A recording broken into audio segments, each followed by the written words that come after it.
డబ్బు, అనారోగ్యం, ఉద్యోగం, వ్యాపారం, అప్పులతో బాధపడుతున్నారా? మీకోసమే launch your future programme.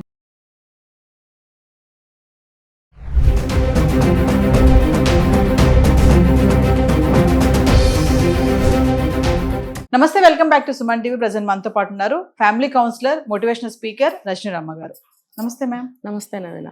Ma'am, Jagtial Rachapalli incident గురించి మాట్లాడుకుంటే, అది మరి లవ్ ఉందో లేదో పక్కన పెడితే, అతను ఒక ట్వీట్ చేశాడు, పోస్ట్ అమ్మాయి గురించి. ఈ అమ్మాయి అంటే నాకు ఇష్టం, నేను ఈ అమ్మాయిని పెళ్లి చేసుకోబోతున్నాను, మీరు ఎవరు ఈ అమ్మాయిని ఇంకా పెళ్లి చేసుకోవడానికి ఎవరు ముందుకు రావద్దు, ఈ అమ్మాయి వైపు చూడొద్దు అన్నట్టుగా కొన్ని కామెంట్స్ పెట్టాడు. దీనికి అమ్మాయి ఫ్యామిలీ మెంబర్స్ ఆగ్రహ వేషాలతో ఇంటికి వెళ్ళి, సరే ఓకే పెట్టినందుకు అబ్బాయిని కొట్టడమో ఏదో చేస్తే అయిపోయేది, అక్కడితో అవ్వలేదు, చంపేశారు అబ్బాయిని, దారుణంగా కొట్టి చంపేశారు. అంటే ఇక్కడ మనం దీన్ని ఎలా చూడొచ్చు అంటారు? అంత అవసరం అంటారా? సరే పెట్టాడు, నువ్వు వెళ్ళావా, మాట్లాడావా, వచ్చావా అంటే అయిపోయింది. ఒక వార్నింగ్ ఇవ్వచ్చు నువ్వు, లేదంటే పోలీస్ కంప్లైంట్ ఇవ్వచ్చు. నువ్వు చంపే అంతవరకు వెళ్ళావు అంటే ఒకసారి వివరాలకు. యాక్చువల్గా అమ్మాయి అబ్బాయి ఇద్దరు లవ్ చేసుకున్నారని చెప్తున్నారు. లవ్ చేసుకున్న తర్వాత పెళ్లి కూడా చేసుకుందాం అనుకున్న తర్వాత వాళ్ళ ఇంట్లో వాళ్ళు, అమ్మాయి ఇంట్లో వాళ్ళు ఏదో మ్యాచ్ చూస్తున్నారు, సంబంధాలు, వేరే పెళ్లి చేయడానికి చేస్తున్నప్పుడు మరి ఈ అమ్మాయి కూడా అడ్డుకోవాలి కదా, నేను పలానా అబ్బాయిని ప్రేమించాను అది అని. కానీ ఆ అమ్మాయి కూడా కొంచెం తగ్గినట్టుంది. కానీ ఈ అబ్బాయి చెప్పడం ఏంటంటే, మనకు తెలిసింది, మేమిద్దరం పెళ్లి చేసుకోవాలనుకున్నాము, కానీ వాళ్ళు ఇట్లా సంబంధాలు చూస్తున్నారు కాబట్టి ఇలాగ ఇన్స్టాలో పోస్ట్ చేసి, అంటే ఏంటంటే పేరు మార్చుకున్నా, స్థలాలు అమ్మాలనుకున్నా, అంటే ఏదన్నా ఆక్రమణలు జరిగిన న్యూస్ పేపర్లో యాడ్లు ఇవ్వటం అనేది సాంప్రదాయం ఇప్పటికీ ఉంది.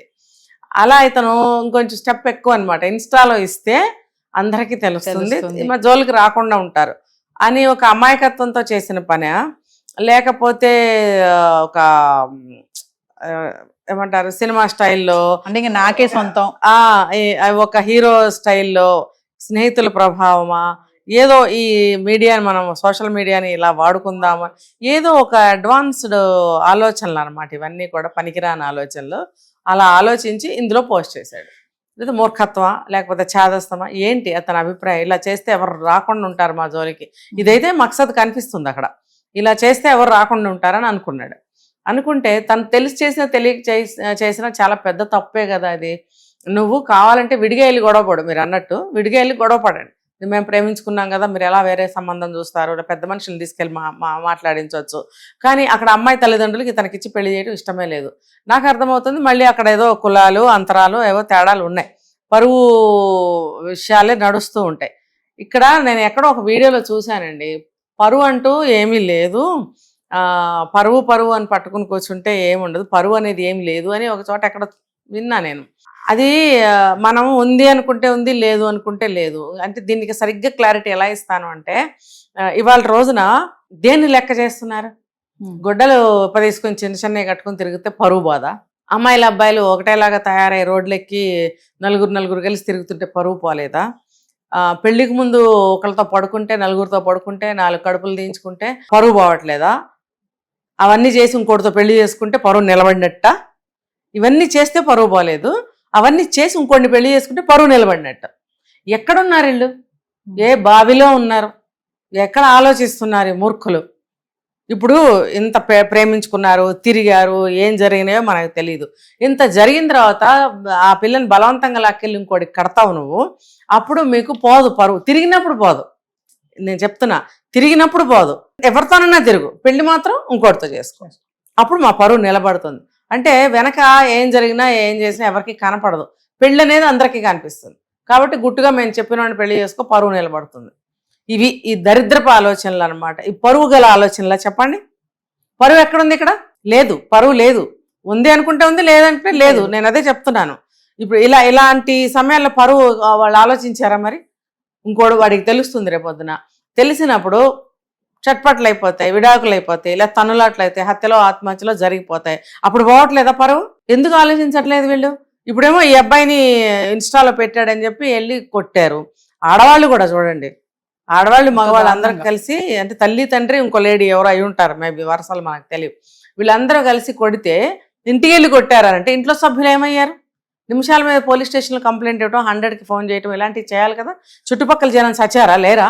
అంటే మేడం ఆడపిల్లల జోలికి వస్తే ఇలా చేస్తామని చెప్పాలనుకుని ఇలా చేశారనుకోవచ్చు. ఆడపిల్లల జోలికి రావటం ఏంటండి? ఇక్కడ అది వర్తించదు. ఆడపిల్లలు ఏమైనా తిన్నగా ఉన్నారా? రోడ్డెక్కి ఎట్లా ప్రవర్తిస్తున్నారు? మనం ప్రతి నిమిషం చెప్పుకోవాలా? అన్ని పోగొట్టుకోవట్లేదా? రోడ్డెక్కి చదువు నాశనం చేసుకుంటున్నారు, విలువలు పోగొట్టుకుంటున్నారు, సాంప్రదాయాలు పోగొట్టుకుంటున్నారు, పరువు పోగొట్టుకుంటున్నారు, శీలం పోగొట్టుకుంటున్నారు. ఎప్పుడో పెళ్ళయ్యాక పవిత్రంగా రావాల్సిన మాతృత్వము పెళ్లికి ముందే బిడ్డల్ని కానీ ఎక్కడో వదిలేసి ఇంకోటి జీవితంలో కాలు పెట్టడం. వీళ్ళు తిన్నగా ఉన్నారా? ఈ అబ్బాయి వాళ్ళ జోలికి వెళ్ళారంటారేంటి మీరు? ఎందుకు వెళ్తాడు? వెళ్ళరు. వీళ్ళు కూడా సై అంటేనే జరుగుతాయి అవన్నీ కూడా. నేను దానికి ఒప్పుకోను, అసలు ఒప్పుకోను. రెండు వైపులా ఉంది కాబట్టి జరిగింది అంతే. మరి ఎప్పుడు ఒక సైడ్ జరగదు. ఆ అబ్బాయి చేసిన తప్పు ఏదన్నా ఉందంటే ప్రత్యక్షంగా కానీ పరోక్షంగా కానీ మంచికైనా చెడుకైనా తప్పు అనేది ఒకటి జరిగింది, పోస్ట్ చేశాడు. అది ప్రపంచానికి తెలియజెప్పాడు. అంటే అతను అనుకున్నాడు మేము వేరే లెవెల్లో ప్రేమించుకున్నాము, మేము బ్రహ్మాండమైన ప్రేమికులం అని తెలియజెప్పాలని ఫీల్ అయిపోయాడు అబ్బాయి. అయిపోయి అలా తెలియజేశాడు, మేము పెళ్లి చేసుకుంటున్నాము, ఆ జోలికి రాకండి. అతని దృష్టిలో అది కరెక్టు, సమాజం దృష్టిలో అది తప్పు. సమాజం గురించి యువత ఆలోచిస్తున్నారా అసలు? నేను ఈ మాట చాలాసార్లు చెప్పాను. ఒక సమాజం కానీ ఒక దేశం నిర్మాణం కానీ యూత్ భుజాల మీద ఉంది అని ఎన్నిసార్లు చెప్తున్నాను. అసలు మనం ఒక వ్యక్తి ఎలా ఉండాలి, మన సమాజానికి కానీ వ్యక్తిగా కానీ కుటుంబానికి కానీ ఏ రకంగా కూడా నష్టం జరగని వాటిల్లని పద్ధతిలో యువత నడుచుకోవాలి అని నేను ఎన్నిసార్లు చెప్పాను. అంటే ఇప్పుడు నా వీడియోలు కొన్ని లక్షల మంది చూశారు కదా, ఒకళ్ళన్నా మారాలి కదా. వీళ్ళ ఆలోచనలే అవసరం వస్తే ఇవన్నీ ఓపెన్ చేసి చూస్తారు యూట్యూబ్లో. అయ్యా అప్పుడే వదిలేస్తారా? ఇప్పుడు స్కూల్లో చెప్పిన పాఠాలు అప్పటికి విని అప్పుడే వదిలేస్తే పరీక్షలు ఎలా పాస్ అవుతారు? ఇవి లైఫ్లో పాస్ అవడానికి కావాల్సిన పాఠాలు ఇవన్నీ. ఇప్పుడైనా సరే వాళ్ళు దగ్గర పెట్టుకుని ఎక్కడన్నా మీకు మంచి మంచి ఇలాంటి కొటేషన్స్ దొరికితే మీరు తీసుకుని దాన్ని ఉపయోగించుకోవాలి, పాటించుకోవాలి. అంతేగాని ఇలాంటి పిచ్చి పిచ్చి పనులు చేస్తే ఏమవుతుంది చెప్పండి? ఒక సమాజానికి ఇది ఇప్పుడు చెడే జరిగింది కదా. క్షణికావేశంలో తీసుకున్న నిర్ణయం అబ్బాయి ప్రాణాలు. క్షణికావేశం కాదండి ఇది.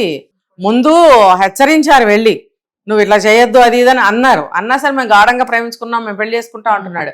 నాకు అర్థమవుతుంది ఇది వన్ సైడ్. ఆ అమ్మాయి ఏమో వాడుకుంది, అయిపోయింది, ముచ్చట్లు తీరిపోయాయి, ఇంకా ఏమంటారు బోరు కొట్టేసి ఇప్పుడు తల్లిదండ్రులు స్వీట్గా చెప్తారు కదా, అమ్మ వాళ్ళకి అంత పొలం ఉంది ఇంత పొలం ఉంది, మంచోడు అది ఇది నీకు మంచిగా ఉంటుంది బిడ్డ అక్కడ పెళ్లి చేసుకుంటాను అన్నప్పుడు ఇది కరెక్టే అనిపిస్తుంది.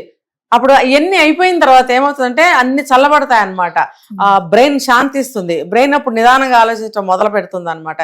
అవును కదా, నేను తిరిగాను, అయిపోయింది, నా కోరికలన్నీ తీరిపోయాయి, మోజు తీరిపోయింది, మరి ఇప్పుడు అతన్ని చేసుకుంటే నా జీవితం పరువు పోతుంది, అమ్మా నాన్న చెప్పినట్టు వీళ్ళని చేసుకుంటే పరువు మిగులుతుంది, మంచి కుటుంబంలోకి వెళ్ళి పడతాను అని ఆలోచించుకుని తగ్గడం మొదలుపెట్టింది అమ్మాయికి ప్రేమ.